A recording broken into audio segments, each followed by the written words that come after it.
Hello Spooky Dolls, good evening. Before anything else, gusto ko sanang batiin lahat ng mga OFW at mga Filipino immigrants, pati na rin po yung mga Pinoy na tulad ko nandito po sa Pilipinas, at yung mga taga-ibang dimension o taga-ibang mundo na tumatangkilik at sumusuporta sa kwentong Aswang at Kababalaghan. I hope that you're all doing well. Okay, atin na pong basahin ang ating unang kwento para sa video na ito. Sa gilid ng isang lumang kalsada sa bayan ng Santa Marcela, nakatayo ang isang bahay na hindi pinapansin ng karamihan. Hindi dahil wala itong ganda, kundi dahil sa kakaibang takot na bumabalot sa kapaligiran nito. Lumang bahay, gawa sa kahoy at bato. May malalaking bentanang may puting kortina na tila laging nakalambitin kahit walang hangin. May hardin sa unahan, pero patay ng mga halaman. Walang nag-aalagang tao, ngunit hindi ito mukhang inabandona. Laging malinis, laging mukhang may nakatira. Walang permanenteng record yung may-ari. Walang address sa mapa, ngunit may kwento. Napakaraming kwento. Ang bahay na yun, kapag pinasok mo, hindi ka na muling makakalabas pa. Apat ang magkakaibigan pumunta doon. Sila Renz, May, Jello, at Iza. Mga vlogger sila. Mga batang palaisip, mapusok, gustong pasukin ang mga lugar na delikado para lang sa views. Urban legend lang yan, ani ni Renz habang tinututok yung camera sa harap ng bahay. Eto na mga katropa, bahay kung saan di raw nakakalabas ang mga pumapasok. Tara, pasukin natin. Nagkatawanan sila, punong-puno ng tapang. Wala sa kanilang naniniwala sa mga kababalaghan. Nakabukas ang gate, walang kandado ang pintuan. Pagkapasok nila, una nilang napansin ang katahimikan. Walang ingay mula sa labas. Parang nilamon ng bahay ang tunog. Parang patay yung hangin. Bulong ni Iza. Kinuha niya ang kanyang cellphone para i-check yung signal. Wala. Di bale, maganda to sa vlog.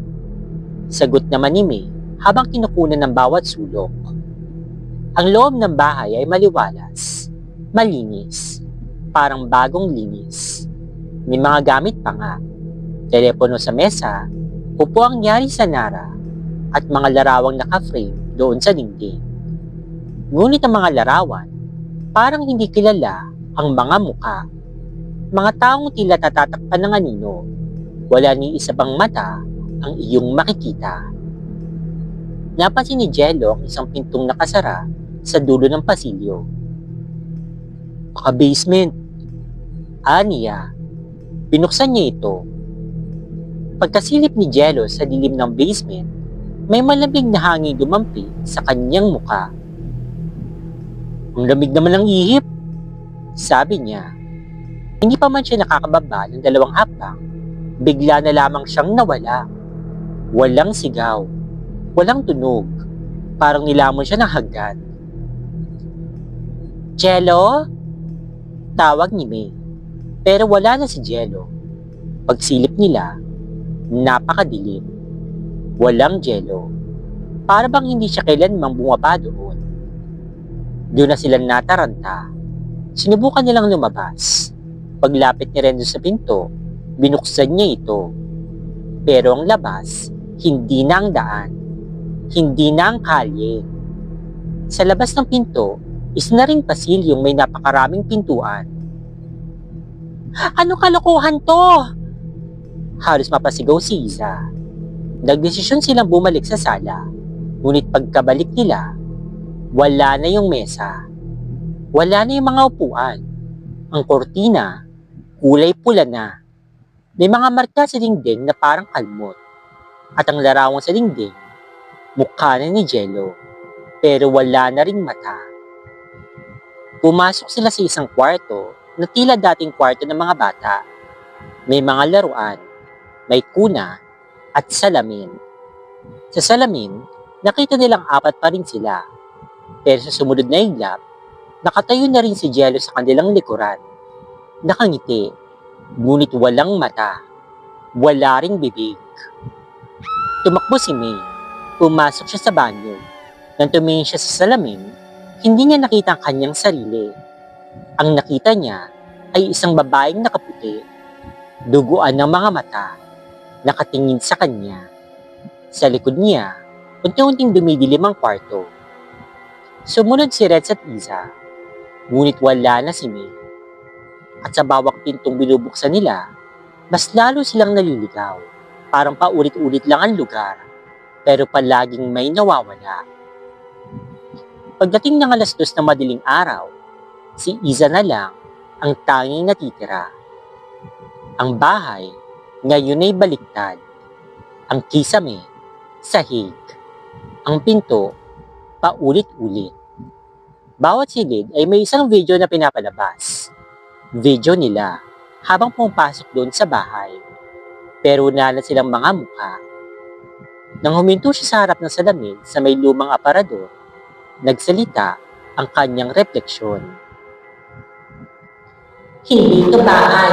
Isa itong bitag. Isa itong nilalang. Dahan-dahan lumamig ang hangin. Naramdaman na lang ni Isa na may humawak sa likod ng kanyang batok. Tumakbo siya. Tumakbo kahit saan. Pabalik sa pinto. Pabalik sa simula. At doon, nakita niya ang kanyang sarili. Literal. Nakatayo, nakangiti, pero wala ng buhay sa kanyang mga mata. Kinabukasan, may bagong vlogger na naman na dumaan dun sa bahay. Nakita niya yung pinto, bahagyang nakabukas. Kinuha niya yung camera at sabik na nagsimulang mag-record. Sa loob ng bahay, sa bagong larawang nakasabit sa dingding, makikita ang 4 na kabataan na walang mga mata, wala ring bibig, pero parehong-pareho ang suot sa video na viral ngayon. Sa isang bayang tabing dagat na tinatawag na San Telmo, madalas ikwento ng matatanda ang tungkol sa mga sirena. Hindi yung mga magagandang nilalang na nakaupo sa mga bato na may ginito ang buhok at umaawit ng pag-ibig, kung hindi mga halimaw sa anyo na kagandahan. Sila'y kilala sa kanilang kasinungalingan, kasakiman at matinding pagdanasa sa kaluluwa ng mga bata. Wala nang mas lalapit sa katotohanan ng alamat na iyon kaysa sa nangyari kay Elena, isang batang 8 taong gulang na mahilig maglaro sa buhanginan habang sumisigaw ng "Bangkang papel!" sa gitna ng mga alon. Isang gabi, habang abala ang kanyang ina na si Aling Mara sa pagsasaing, napansin niyang wala si Rina sa loob ng kanilang kubo. Agad siyang lumabas, tinawag niyang anak. Ngunit ang tanging sagot ay ang hampas ng alon at ang malamig na simoy ng hangin. Kinabukasan, pinagpalagay ng mga kapitbahay na nalunod si Rina. Ngunit may isang matandang babae, si Aling Oryang, ang lumapit kay Aling Mara. Bumulong ito. "Ang anak mo, kinuha ng mga sirena." Hindi naman niniwala si Mara. Hanggang sa isang linggo matapos ang pagwala ni Rina, may isang bata sa kabilang baryo ang nawala rin. Lahat ng biktima ay mga batang babae na wala pang 10 taong gulang. Napag-alaman ni Aling Mara mula kay Lola Oryang na may isang tao, isang kaibigan niya mismo, ang posibleng nagturo sa mga sirena kung sino ang mga kukunin. At hindi siya nagkamali. Si Manang Leti, isang matagal na niyang kaibigan. Ito ang nagtaksil. Pinalitan ng ginto ang katapatan. Ibinenta niya si Rina kapalit ng biyaya ng dagat. Isang formula para sa kaginhawaan at kayamanan. Galit-galit si Mara, ngunit alam niyang kailangan niyang iligtas ang kanyang anak. Ayon kay Lola Oryang, may isang paraan. Ngunit ito ay isang pagsubok ng katangahan. Sa ilalim ng buwan, nagtungo si Mara sa bato ng alitaptap, ang sinasabing lagusan patungo sa kaharian ng mga sirena. Sa isang awitin ng paghingi, binuksan ang lagusan ng dagat. Sumisid siya sa ilalim ng tubig, sa isang mundo ng kakaibang liwanag, kung saan ang tubig ay tila hangin at ang mga isda ay bumubulong ng lihim. Dito niya nakita si Reyna Launga. Ito ang pinuno ng mga sirena. Maganda ito, maladyosa, ngunit ang mga mata ay kulay itim na parang bangin. Kung nais mo makuha ang iyong anak, Anito, kailangan mo magpakabuo. Kapag sinabi ko maghugas ka ng pinggan, magbunot ka ng sahig. Kapag sinabi ko magluto ka, magtahi ka ng sapatos. Sa bawat utos ko, kailangan mong baliktarin.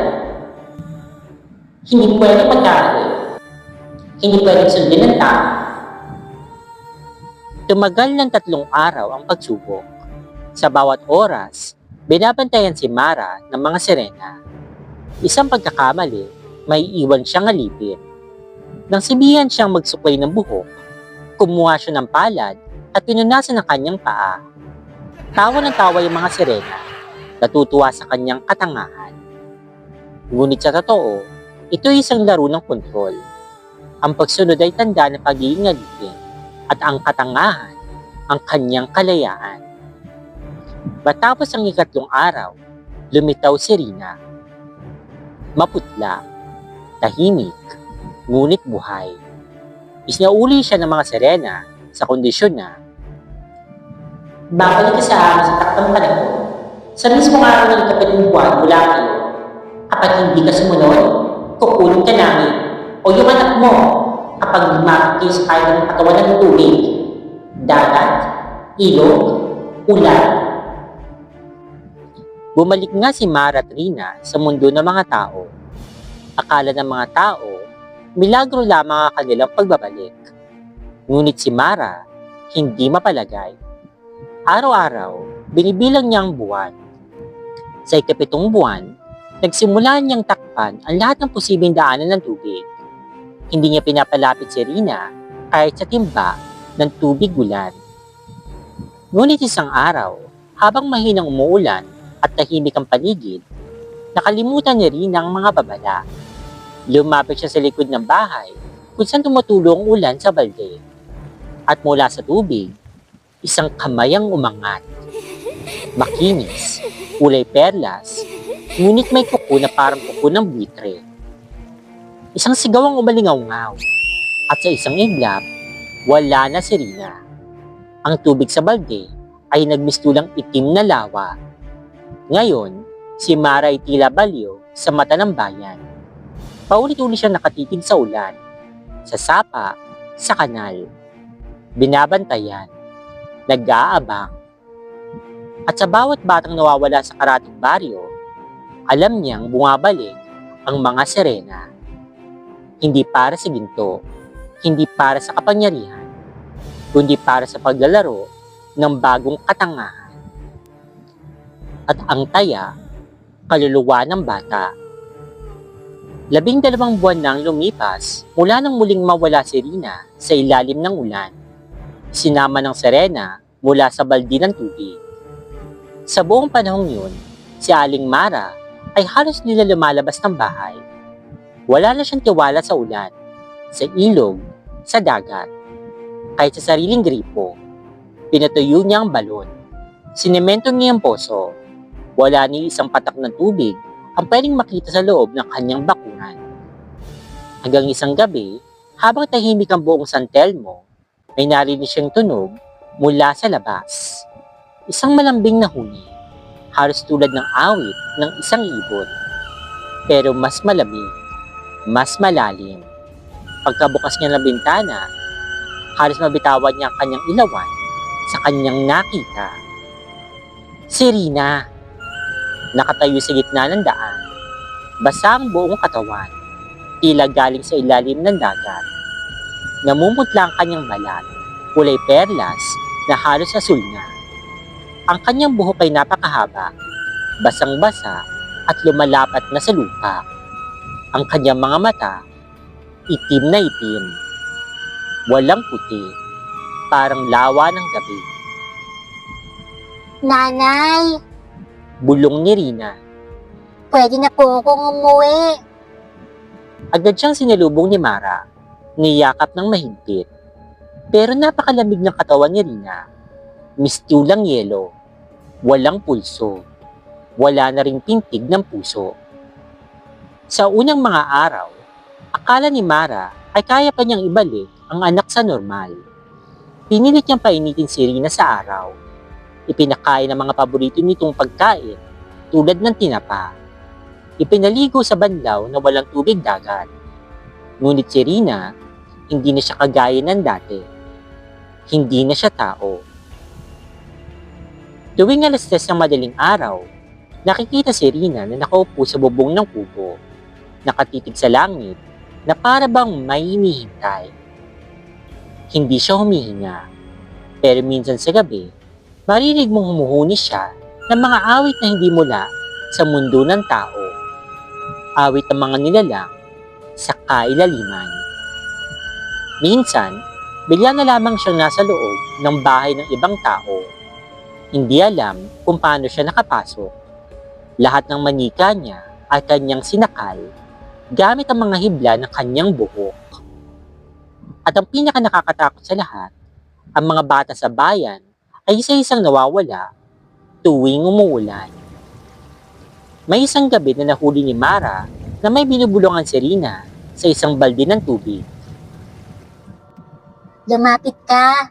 Gusto ka nila. Sa atin ka na.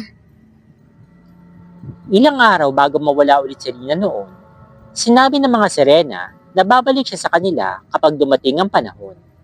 Ngunit hindi sinabi kung anong babalik. Ang bumalik kay Mara ay hindi na ang kanyang anak na si Rina. Ang bumalik ay isang lalagyan ng kaluluwa, isang anyo ng kanyang anak na puno ng dagat sa loob. Si Rina ngayon ay kalahating sirena, hindi sa itsura, kung hindi sa kaluluwa. Tao sa labas, pero ang loob ay dagat. Walang hanggan, malamig, mapanlinlang, at gutom. At ngayon, siyang sumusundo ng mga bata para sa mga sirena.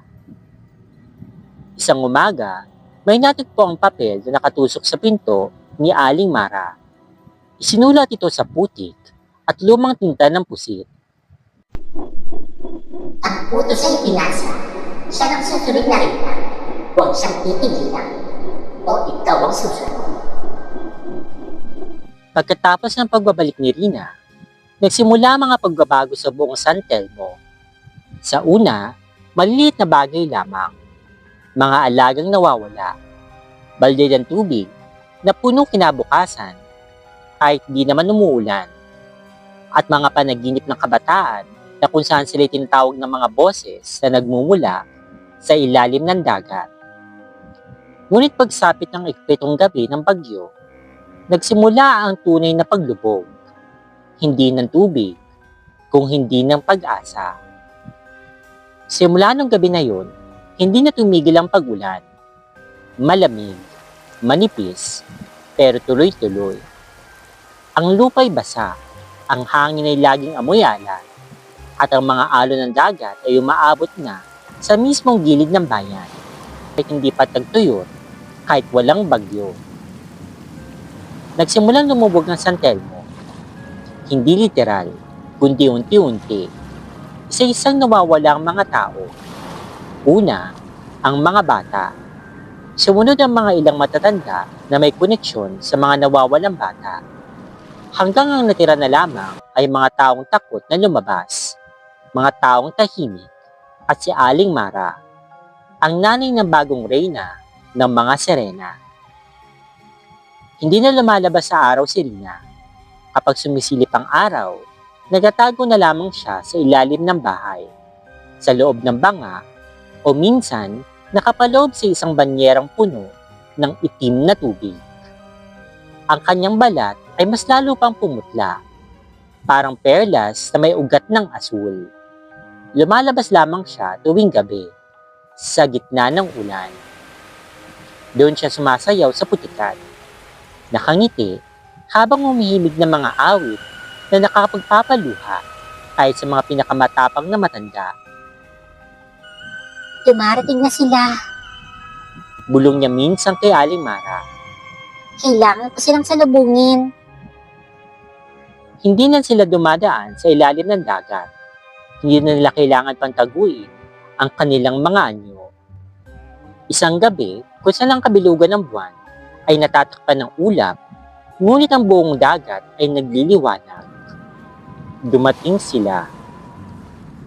Ang mga sirena, gumapang mula sa mga balon, sa mga poso, sa mga kanal, at sa mga palanggana sa loob ng mga bahay. Ang kanilang mga buntot ay napakahaba, makintab, at puno ng tinik. Ang kanilang mukha ay maganda, ngunit kung tititigan mo ng matagal, ang kanilang ngiti ay parang walang kaluluwa. Ang kasama nilang bumaba ay ang mga batang nawawala. Buhay, oo, pero hindi na rin ganap na tao. Tulad ni Rina, kalahating sirena na sila. At ngayon, sila yung mga tagapagsilbi ng bagong kaharian na itatayo nila sa ibabaw ng San Telmo. Hindi sa tubig na lunod ang San Telmo. Nilamon ito ng gabi, ng ulan, ng awit ng mga sirena. Isa-isa, ang mga bahay nilalamon ng lumalalim na putik. Ang mga tao tinatawag ng mga awit sa kanilang panaginip. Sa tuwing may lumapit sa kahit anumang katawan ng tubig, isang kamay ang sumasalubong mula sa ilalim. Si Aling Mara ang natitirang gising sa bangungot. Hindi na siya umiiyak. Sa halip, siya ay tahimik lang na sumusulat sa pader ng kanyang bahay gamit ang dugo ng isda. Huwag kayong lalapit sa tubig. Lahat ng tubig ay mata ng sirena. Lahat ng alon ay dila nila. Si Rina ay reyna na at ang mga bata ay alipin ng kanyang ngiti. Umuulan, hindi para patubigan ng lupa, kundi para daanan ng mga nilalang sa ilalim. Sa ilalim ng walang patig na ulan, sa gabi ng 3 araw ng itim na buwan, nagtipon-tipon ng mga natitirang mga taga San Telmo sa lumang simbahan. Ang huling lugar na hindi pa nababaha ng alon ng mga sirena. Ang simbahan ay bato, luma, at may matandang balon sa likuran na pinapatungan ng bakal. Doon sila nag-ipon ng asin, bawang, at mga lumang panalangin na nalimutan na ng karamihan. Ngunit alam nila na hindi sapat ang dasal. Kailangan nilang lumaban. Ayon sa isa sa mga matatanda na si Tata Agos, may isang bagay na kinatatakutan ng mga sirena. Ang tunog ng sarili nilang awit. Kaya pinilit nilang bumuo ng mga instrumentong kahoy at lata na tumutudog ng matinis. Ginawa nilang balang mga patak ng asin na pinatuyo nila sa araw. At ang tubig ulan, kanilang dating kaaway, ay ginawa nilang bitag. Hinaluan nila ito ng durog na ahas at pinakulang ang ugat ng tanlad, isang sinaunang pamahiin na panlaban sa mga halimaw. Hindi ito digmaan ng armas. Ito'y digmaan ng paniniwala laban sa kagandahan, ng kaluluwa laban sa awit, ng ina laban sa anak. Sa gabi ng unang putok ng kulog, lumitaw si Rina. Ngayon, ganap ng kanyang anyo. Ang kanyang balat ay makintab na parang sa isang isda. Ang kanyang mga kuko ay napakatulis. At sa ilalim ng kanyang buhok, may makintab na kaliskis. Nakatayo siya sa bubong ng simbahan. At sa kanyang likuran ay yung hukbo ng mga sirena. Gumagapang, bumubulong, kumakanta. Walang makakatakas. Kayo ang dapat maglingkod. Ang dagat ay hindi na bahagi ng inyong mundo. Ito na ang mundo! Sambit ni Rina na nadinig sa buong paligid. At saka nagsimula ang kanilang paglusog. Pumutok ang unang palayok ng asin sa hangin. Sigaw ang sumunod. Tumilapon ang mga sirena mula sa bubong. Sumisigaw ng kakaibang huni. Huni ng sakit, ng galit. Ang mga kalansay ng dating mga bata na kinuha nila, sumulpot mula sa lupa. Tila tinatawag ang kanilang mga magulang. Tumakbo si Aling Mara papunta kay Rina. Hawak ang kutsilyong yari sa kabibi at bakal. Rina! Anak! Halika! Halika sa akin! Hiyaw ng isang ina na walang natira kung hindi galit. Ngunit si Rina ay ngumiti at sa ngiting iyon, nabasag ang puso ni Mara. Hindi na ako ang anak mo, ina. Ako na ang ina nila. At sa isang huning ni Rina, bumalot ang tubig mula sa mga pitak na lupa. Inalog nito ang mga dingding ng simbahan. Isa-isang nilamon ng mga sumisigaw. Ang mga lumalaban. Sa gitna ng tubig, may isa pang sigaw. Hindi galing sa mga tao, hindi galing sa sirena. Isang matandang tinig, boses ng dagat mismo. Lahat ng bumabaliwala sa babala ay magiging bahagi ng alon. At sa huling sandali, sa mismong altar ng simbahan, nakita ni Mara si Rina, lumulutang sa ere, nakangiti, habang ang mga mata ay nagliliwanag ng bughaw na apoy. Sa isang iglap, nilamon ng dagat ang San Telmo. Ngayon, wala nang bayan sa mapa na tinatawag na San Telmo. Ngunit tuwing gabi na malakas ang ulan, may marinig sa tabi ng dagat. Punin ng mga batang kumakanta at isang tinig ng dalagang tumatawag. Halika na, bumalik ka na sa amin. Sa ilalim ng tubig, hindi ka na magugutom, hindi ka na masasaktan. Ang kumakanta at isang tinig ng dalagang tumatawag at isang tinig ng dalagang tumatawag. Halika na, bumalik ka na sa amin. Sa ilalim ng tubig, hindi ka na magugutom, hindi ka na masasaktan. At kung sakali may maglakad sa dalampasigan, may iwang bakas ng maliliit na paa at buntot ng isda.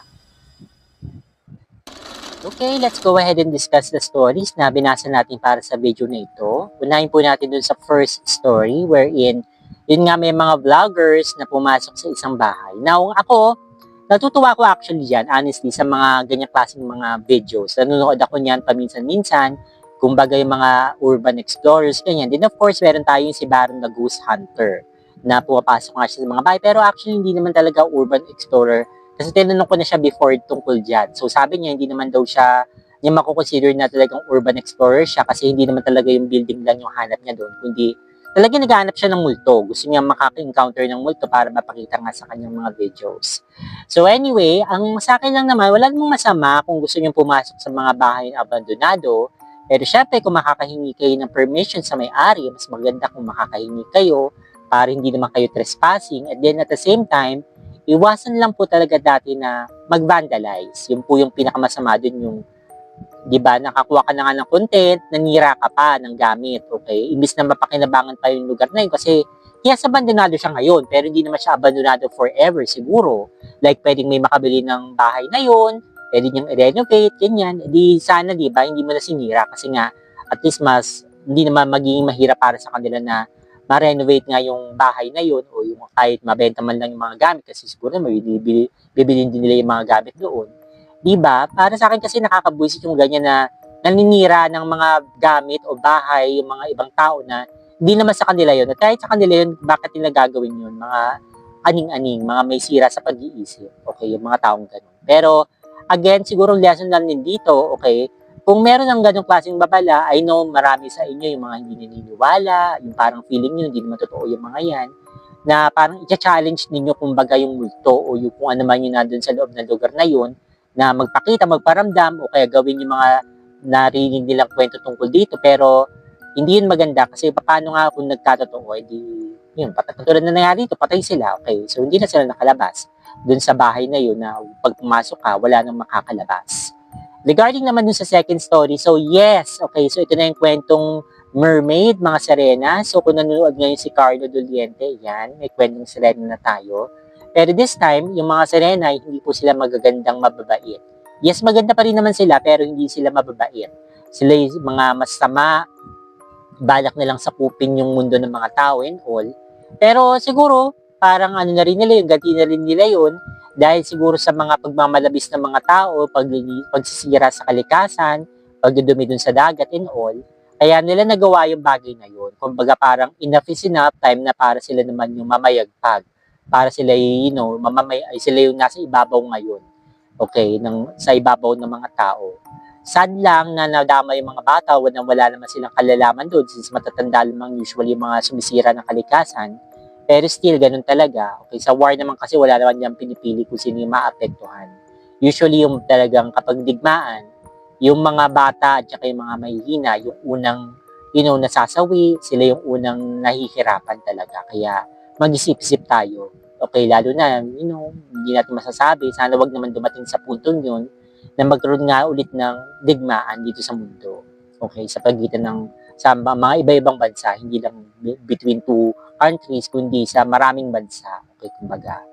Okay guys, so I hope na nag-enjoy kayo sa mga kwentong ating binasa para sa video na ito. Leave your comments down below, please. Mag-comment po kayo na mag-comment, okay, kahit isa-isa, damihan niyo po yung comment niyo. And then, yun, make sure to subscribe to this channel. And then, yun, like this video. Paki-like naman po, please. Malaking bagay po yan para po malaman po ng algorithm ng YouTube na may mga nanonood po dito sa ating channel. Okay, God bless po guys. Ingat po kayo palagi. Stay hydrated, uminom ng maraming tubig, huwag magpatuyo ng pawis sa likod. At yun, mag-ingat po tayo sa lahat ng bagay. God bless po. Bye-bye!